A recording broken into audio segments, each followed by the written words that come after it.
សមាគមអាម៉ាណាស់តាកាហ្វុលកម្ពុជាបានប្រកាសដាក់ឲ្យដំណើរការជាផ្លូវការនៅសហករណ៍ធុរកិច្ចចម្រុះព្រមទាំងការចុះ MOU ជាមួយនឹងក្រុមហ៊ុនធំៗចំនួន2នៅក្នុងជំនួបធុរកិច្ចលើកទី2នារសៀលថ្ងៃទី15ខែកក្កដាឆ្នាំ2026សមាគមអាម៉ាណាស់តាកាហ្វុលកម្ពុជាបានរៀបចំកម្មវិធីជំនួបធុរកិច្ចលើកទី2យ៉ាងអធិកអធមមួយនៅក្នុងសន្តាគារ Sunway ក្រោមប្រធានបទការពិភាក្សាកំណត់ក្របខ័ណ្ឌទូទៅនៃគោលនយោបាយសហករណ៍ធុរកិច្ចចម្រុះនិងការប្រកាសដាក់ឲ្យដំណើរការជាផ្លូវការ Qatar Business Cooperative Hybrid កម្មវិធីនេះបានប្រព្រឹត្តទៅក្រោមអធិបតីភាពដ៏ខ្ពង់ខ្ពស់របស់ឯកឧត្តមស្មានម៉ាណាន់រដ្ឋលេខាធិការក្រសួងការបរទេសនិងសហប្រតិបត្តិការអន្តរជាតិនិងជាអនុប្រធាននៃសមាគមអាម៉ាណាស់តាកាហ្វុលកម្ពុជាព្រមទាំងជាតំណាងដ៏ខ្ពង់ខ្ពស់ពីឯកឧត្តមទេសរដ្ឋមន្ត្រីអ៊ូស្មានហាសាន់ដែលមានការចូលរួមពីតំណាងក្រុមហ៊ុននិងវិស័យផ្សេងៗគ្នាចំនួនជាង30ក្រុមហ៊ុននៅក្នុងឱកាសដ៏សំខាន់នោះអង្គពិធីទាំងមូលបានសម្រេចជាឯកច្ឆន្ទនៅក្នុងការបោះឆ្នោតជ្រើសតាំងសមាជិកតំណាងក្រុមប្រឹក្សាក្រុមដឹកនាំដើម្បីរៀបចំរចនាសម្ព័ន្ធការងារឲ្យកាន់តែមានប្រសិទ្ធភាពខ្ពស់ដែលក្នុងនោះរួមមានលោកសែនសាម៉ាន់នាយកប្រតិបត្តិនៃសមាគមអាម៉ាណាស់តាកាហ្វុលកម្ពុជាត្រូវបានជ្រើសតាំងជាប្រធានលោកស៊ូឡៃម៉ានមូហាម៉ាត់នាយកនៃក្រុមហ៊ុន Volten International Cambodia ត្រូវបានជ្រើសតាំងជាអនុប្រធានលោករ៉ាហ៊ីមសាឡេះស្ថាបនិកក្រុមហ៊ុន Unica Cambodia និង Vulcan ត្រូវបានជ្រើសតាំងជាអគ្គលេខាធិការលោកសែនសាម៉ាន់នាយកប្រតិបត្តិនៃសមាគមអាម៉ាណាស់តាកាហ្វុលកម្ពុជាបានសម្ដែងនូវក្តីរីករាយនិងសាទរយ៉ាងខ្លាំងដែលកម្មវិធីបានប្រព្រឹត្តទៅដោយភាពជោគជ័យនិងមានផ្លែផ្កាព្រមទាំងមានការចូលរួមយ៉ាងច្រើនពីបណ្ដាសហគ្រិនអ៊ីស្លាមក្នុងការជំរុញលើកិច្ចសហប្រតិបត្តិការលើធុរកិច្ចរួមគ្នាកម្មវិធីការជួបជុំជាមួយនឹងធុរកិច្ចអ៊ីស្លាមកម្ពុជាយើងជាលើកទី2របស់រៀបចំដោយ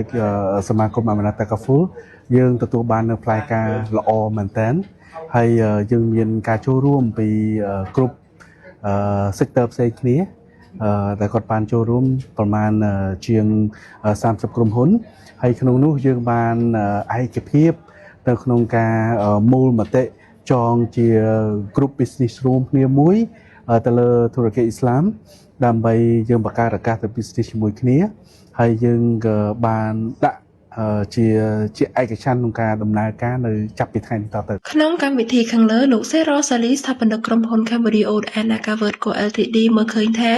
កម្មវិធីនេះគឺជាឱកាសដ៏កម្រមួយនៅក្នុងការពង្រឹងទំនាក់ទំនងរវាងម្ចាស់អាជីវកម្មអ៊ីស្លាមទាំងអស់នៅកម្ពុជាខ្ញុំគិតថាការជួបជុំមួយនេះវាល្អមែនទែនទោះជាវាជាការចាប់ផ្ដើមបាទក៏ប៉ុន្តែខ្ញុំគិតថាអនាគតទៅពួកយើងនឹងរឹងមាំនិងរីកចម្រើនជាមួយនឹងគ្នាបើសិនជាយើងចងក្រងគ្នាបែបនេះអាចអនាគតទៅអាចនឹងឈានទៅដល់ទំនាក់ទំនងនៅក្រៅប្រទេសផងដែរអញ្ចឹងណាក្រៅពីការប្រកាសរចនាសម្ព័ន្ធដឹកនាំនិងគោលនយោបាយសហការចម្រុះហើយនោះព្រឹត្តិការណ៍នេះក៏បានឈានទៅដល់របៀបវារៈដ៏សំខាន់មួយទៀតគឺពិធីចុះហត្ថលេខាលើអនុស្សរណៈនៃការយោគយល់គ្នារវាងសមាគមអាម៉ាណាស់តាកាហ្វុលកម្ពុជាជាមួយនឹងដៃគូយុទ្ធសាស្ត្រក្រុមហ៊ុនឯកជនធំៗចំនួន2រួមមានក្រុមហ៊ុន Cambodia Oat and Agavert Co Ltd និងក្រុមហ៊ុន Mubarak Tour and Travel Co Ltd លើសពីនេះលោកអែលអាត្រីនាយកប្រតិបត្តិនៃអង្គការមូលនិធិអ៊ីម៉ានកម្ពុជាបានលើកឡើងថាការសហការគ្នារវាងសហគ្រិនអ៊ីស្លាមនេះនឹងជួយជំរុញឲ្យសេដ្ឋកិច្ចសហគមន៍កាន់តែមានភាពរីកចម្រើនជាងមុនតែពេលណាយើងធ្វើការជាមួយគ្នា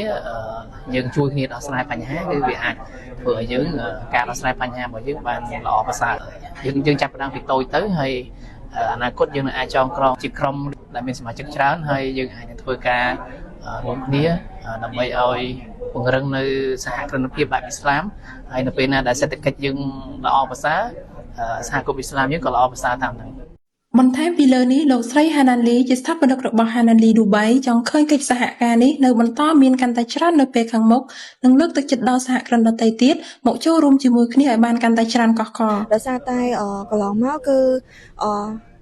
បងប្អូនខ្មែរអ៊ីស្លាមរបស់យើងគឺមានស្នាដៃក៏ដូចជាមានអាជីវកម្មក្នុងដៃជាច្រើនប៉ុន្តែពួកយើងតែងតែបំបែកគ្នាអត់ដែលបាននៅជុំគ្នាបែបនេះទេអញ្ចឹងក្នុងថ្ងៃនេះដែលបានយើងធ្វើកម្មវិធីនេះឡើងយើងបានជួបជាមួយនឹងបងប្អូនអាជីវកម្មអាជីវករសហគ្រិនធំល្បី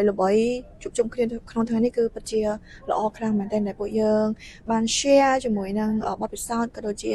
អាចសហការគ្នា cooperative ជាមួយគ្នាតទៅមុខទៀតផងដែរហើយ